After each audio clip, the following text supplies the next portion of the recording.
Hello friends, welcome back to Scan Scholars. And आज हम cooling system को discuss करने वाले हैं जो कि हमारे ऑर्थोवोल्टेज के एक्सरे ट्यूब में यूज़ किया जाता है। ठीक है, so let's radiator with knowledge. तो फर्स्ट हम इंट्रोडक्शन से स्टार्ट करेंगे। ठीक है, the x ray tube in orthovoltage machines generates a significant amount of heat during operation. जब ऑर्थोवोल्टेज के एक्सरे मशीन को यूज़ किया जाता है तो उसका एक्सरे ट्यूब काफ़ी ज़्यादा हीट को जनरेट करता है। ठीक है, और ये हीट अगर कंट्रोल ना की जाए तो हमारी मशीन के इंटरनल पार्ट्स डैमेज हो सकते हैं एंड ट्यूब की लाइफ स्पैन भी बहुत कम हो सकती है। ठीक है, और हमारा जो ट्यूब है एक्सरे ट्यूब वो जल्दी ख़राब हो सकता है। ठीक है, इसलिए हमें इस कूलिंग सिस्टम की नीड पड़ती है, जिसकी वजह से क्योंकि ऑर्थोवोल्टेज में कंटिन्यूस एक्सरेज की जनरेशन की नीड होती है, तभी तो हम ट्यूमर को ट्रीट कर पाएंगे। ठीक है, तो उस ट्यूब को ठंडा रखने के लिए हम कूलिंग सिस्टम्स का यूज़ करते हैं। Efficient heat management is essential to prevent damage and ensure consistent performance।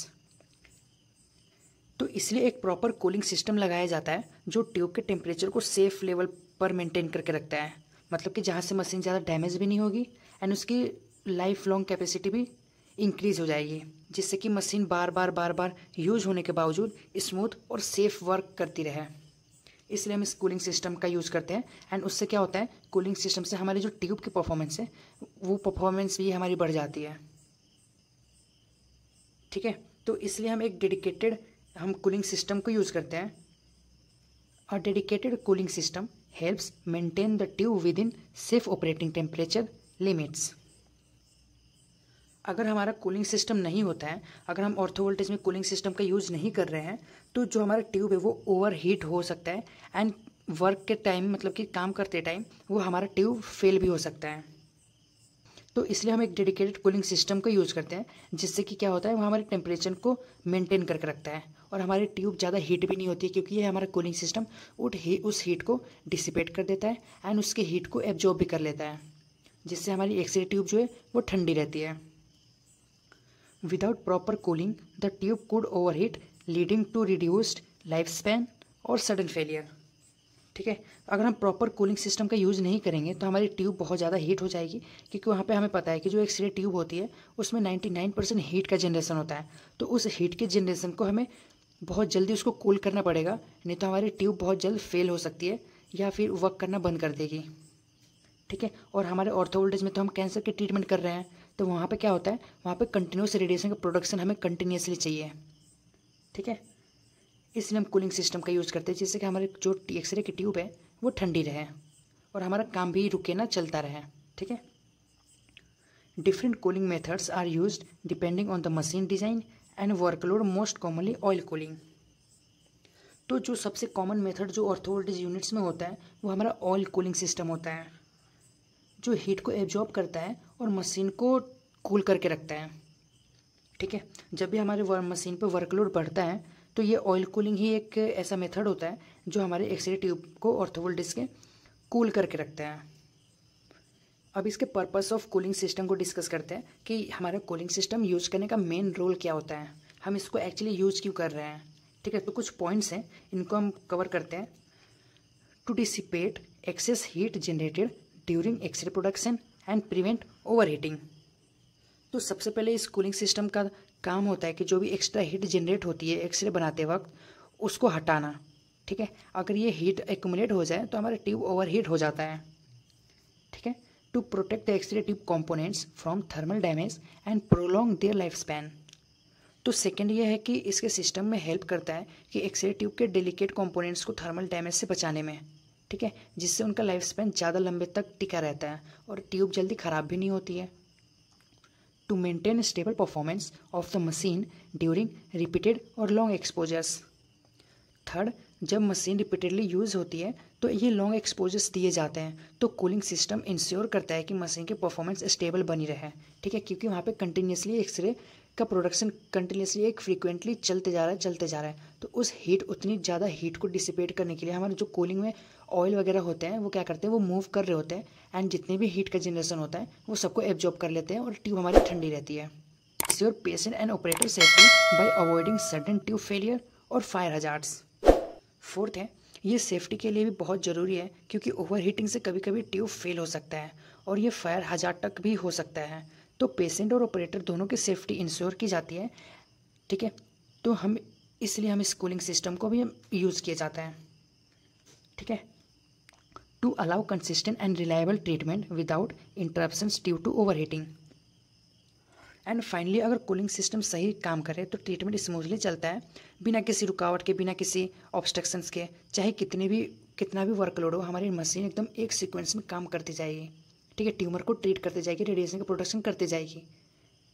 अब इस ट्यूब में हम इसके ट्यूब के अंदर में हीट का जनरेशन कैसे होता है। ठीक है, मैंने एक छोटा सा टॉपिक लिया है, सोचा कि इसको एक्सप्लेन कर देता हूँ कि एक्सरे ट्यूब के अंदर में हमारी एक्सरे का जो हीट है वो कैसे प्रोडक्शन होता है उसका।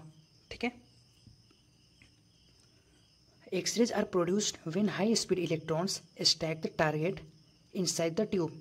तो एक्सरे ट्यूब के जो भी हमने एनोड एंड कैथोड के बारे में बात की थी, तो जहाँ पे पोटेंशियल का डिफरेंस क्रिएट होता है, तो उसमें एनोड के साइड पे हमारा टारगेट लगा होता है। तो वहाँ पे क्या होता है, जब हाई स्पीड इलेक्ट्रॉन्स ट्यूब के अंदर टारगेट यानी एनोड से स्ट्राइक करते हैं, टकराते हैं, तब एक्सरे जनरेट होती है। ठीक है, लेकिन एक शॉकिंग फैक्ट भी होती है कि सिर्फ 1% एनर्जी ही यूजफुल एक्सरेज में कन्वर्ट होती है, बाकी 99% एनर्जी हमारी हीट में कन्वर्ट हो जाती है। ठीक है, only about 1% of the electrical energy is converted into useful X-rays. तो अगर हमने 100% एनर्जी दी है तो वहाँ से क्या होता है कि हमारा सिर्फ 1% ही इलेक्ट्रिकल एनर्जी कन्वर्ट हो पाता है हमारे एक्सरेज में, बाकी के 99% हीट में कन्वर्ट हो जाता है। ठीक है, the remaining 99% of energy is converted into heat at the anode surface. तो बाकी की 99% एनर्जी वेस्ट हो जाती है हीट के फॉर्म में, और ये हीट डायरेक्टली एनोड सरफेस पे ही पड़ता है। अगर ये हीट वहाँ से रिमूव ना हो तो एनोड हमारा मेल्ट भी हो सकता है या फिर डैमेज भी हो सकता है। ठीक है, जो हमारे ट्यूब के लिए बहुत डेंजरस है। This heat must be efficiently removed to prevent melting और डैमेज टू द टारगेट। तो ये हीट का डिसिपेशन हमारे लिए बहुत ज़रूरी होता है, नहीं तो हमारा एनोड का जो फोकल स्पॉट जो टारगेट है वो हमारा मेल्ट भी हो सकता है, क्योंकि वहाँ पे रैपिडली फास्ट स्पीड वाले इलेक्ट्रॉन्स कंटिन्यूसली स्ट्राइक करते जा रहे हैं। ठीक है, the cooling system manages the excess heat to keep the tube operational and safe. इसलिए यहाँ पर हम कूलिंग सिस्टम को रोल सुपर इम्पॉर्टेंट होता है। यहाँ पे कूलिंग सिस्टम का रोल जो होता है, तो ये एक्सेस हीट को कंट्रोल करता है एंड तुरंत डिसिपेट करके उसको कूल डाउन कर देता है हमारे मशीन को, ताकि एक्सरे ट्यूब सेफ रहे और प्रॉपरली वर्क भी करते रहे। ठीक है, एंड अब हम बात करते हैं टाइप्स ऑफ कूलिंग मेथड्स के बारे में। ऐसे मेथड्स को तो बहुत सारे होते हैं, बट जो मेन मेथड्स होते हैं ना कूलिंग सिस्टम्स के, उन पे हम डिस्कस करने वाले हैं। तो यहाँ पे 3 टाइप्स के मेथड्स होते हैं जो हमारे एक्सरे ट्यूब ऑर्थो वोल्टेज के कूल करके रखते हैं मशीन को। फर्स्ट है air cooling, oil cooling and water cooling. तो सबसे पहले हम एयर कूलिंग को समझते हैं। यूजेस फैंस और natural air flow to remove heat. तो सबसे पहले जो एयर कूलिंग होता है, इस मेथड में हीट को रिमूव करने के लिए फैंस या फिर नेचुरल एयर फ्लो का यूज होता है। ठीक है, ये मेथड सिंपल होता है और मेनली लो पावर मशीन्स के शॉर्ट एक्सपोजर्स के लिए भी यूज किया जाता है। ठीक है, सुटेबल फॉर लो पावर और शॉर्ट ड्यूरेशन एक्सपोजर्स। ठीक है, तो ये हमारा लो पावर में सुटेबल होता है एंड जिसका एक्सपोजर जो टाइम होता है वो कम होता है। Simple but less efficient. लेकिन इसका एक ड्रॉबैक भी होता है हमारे एयर कूलिंग का, वो ये होता है कि ये सबसे ज़्यादा इफ़िशियंट नहीं होता है। ठीक है, ये हेवी वर्कलोड को हैंडल भी नहीं कर पाता है। ठीक है, ये एक ड्रॉबैक होता है, इसलिए हम इसको अब यूज नहीं करते हैं। अब हम नेक्स्ट बात करते हैं ऑयल कूलिंग के बारे में। The X-ray tubes is immersed in insulating oil. तो जो हम ऑयल कूलिंग है, ये एक मोस्ट कॉमन है ऑर्थो वोल्टेज यूनिट में। इस सिस्टम में एक्सरे ट्यूब को इंसुलेटिंग ऑयल के अंदर इमर्स किया जाता है। ये ऑयल हीट को क्या करते हैं, हाई हीट को एब्जॉर्ब कर लेता है और इवनली डिस्ट्रीब्यूट भी करता है, मतलब कि उसको डिसिपेट भी कर देता है हीट को, ताकि कूलिंग और भी इफेक्टिव हो जाए एंड फास्ट हो। मतलब कि जो हमारी मशीन है वो कूल डाउन बहुत जल्दी हो सके। ठीक है, जिससे हम उसे नेक्स्ट यूज में भी ला सकते हैं तुरंत। Oil absorbs and distribute heat evenly. तो जो हमारा कूलिंग ऑयल होता है या सिर्फ लुब्रिकेशन जो ऑयल होता है, वो क्या करता है, हमारे हीट को एब्जॉर्ब भी करता है एंड उसको डिसिपेट भी कर देता है, मतलब उसको स्प्रेड कर देता है हीट को। ठीक है, also provides electrical insulation. And इसका एक बोनस पार्ट ये भी है कि ये ऑयल जो है वो इलेक्ट्रिकल इंसुलेशन भी प्रोवाइड कराता है। Often combined with air fans for efficiency. कई बार इस ऑयल कूलिंग को एयर कूलिंग फैंस के साथ कंबाइन किया जाता है ताकि कूलिंग और भी इफेक्टिव हो जाए। ठीक है। एंड अब नेक्स्ट हम लास्ट इसके मेथड के बारे में बात करते हैं, जो है water cooling. Uses circulating water through external pipes. तो इसमें कूलिंग के लिए सर्कुलेटिंग वाटर का यूज होता है, जो हमारे ट्यूब के बाहर एक्सटर्नल पाइप्स के थ्रू फ्लो करता है। ठीक है। Very effective for high heat systems. ये मेथड बहुत इफेक्टिव होता है हाई हीट सिस्टम्स के लिए, जहाँ ऑयल या फिर एयर कूलिंग काफ़ी नहीं होती है, तो वहाँ हम इन दोनों के कॉम्बिनेशन का यूज़ करते हैं। मतलब कि जो हमारा जो वाटर कूलिंग होता है, इसमें क्या होता है, इसको कूलिंग मतलब कि हमारे इस ट्यूब को कूल करने के लिए मशीन को कूलेटिंग वाटर का यूज़ होता है, जो एक्सटर्नल पाइप्स के थ्रू फ्लो करता है। ठीक है। ये मेथड बहुत इफेक्टिव होता है एंड हाई हीट सिस्टम्स के लिए, जहाँ ऑयल या एयर कूलिंग काफ़ी नहीं होती है। More complex and used mostly in high and और इंडस्ट्रियल सिस्टम्स।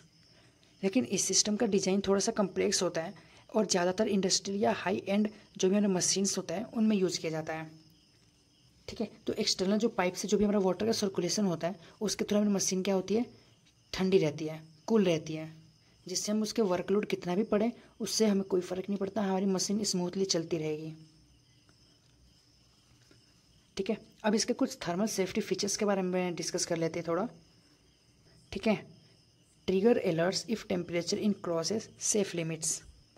अगर टेम्परेचर सेफ लिमिट को क्रॉस करता है तो सिस्टम तुरंत अलर्ट को ट्रिगर करता है एंड या तो लाइट को ब्लिंक करता है एंड बजर से ऑडिबल साउंड्स भी निकलते हैं, ताकि ऑपरेटर इमीडिएटली अच्छे से मशीन को देख सके एंड तुरंत क्विकली एक्शन ले सके।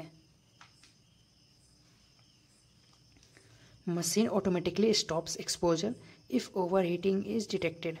तो हमारी जो मशीन है अगर वर्क कर रही है, अगर हम उस पर कंटिन्यूसली काम कर रहे हैं, तो हमारे इसमें फीचर होता है कि अगर कोई भी जैसे ओवर हीटिंग हमारी ट्यूब या फिर हमारी मशीन में डिटेक्ट होती है, तो वो ऑटोमेटिकली शट डाउन हो जाएगी उसी टाइम, एट ए टाइम। ठीक है। विजुअल और audible alerts to notify high temperature. जब भी हमारी ट्यूब या मशीन की जब टेम्परेचर बहुत हाई हीट में चेंज हो जाती है, जब भी हाई हीट बहुत ज़्यादा उसके अंदर जनरेट हो जाती है, ट्यूब हमारी हीट हो जाती है, तो हमें विजुअल्स और ऑडिबल्स अलर्ट्स के थ्रू हमें नोटिफाई होता है कि ट्यूब का टेम्परेचर जो है बहुत ज़्यादा हाई हो चुका है। ठीक है। विजुअल से हमारा मतलब है कि हमारी जो लाइट होती है वो ब्लिंक करना स्टार्ट कर देगी एंड ऑडिबल से कुछ बजर्स वगैरह होते हैं जो साउंड को प्रोड्यूस करते हैं, जिसकी वजह से हम टेक्नीशियंस या फिर ऑक्यूपेशनल वर्कर्स ये पता कर पाते हैं कि हमारी मशीन ओवर हीट हो चुकी है। Some systems have built in delay after exposure to allow cooling before next use. कुछ मशीन्स में अगर ओवर हीटिंग डिटेक्ट होती है तो मशीन ऑटोमेटिकली एक्सपोजर को स्टॉप कर देता है, जिससे ना पेशेंट को हार्म होती है और ना हमारी मशीन में डैमेज नहीं होती है। ठीक है।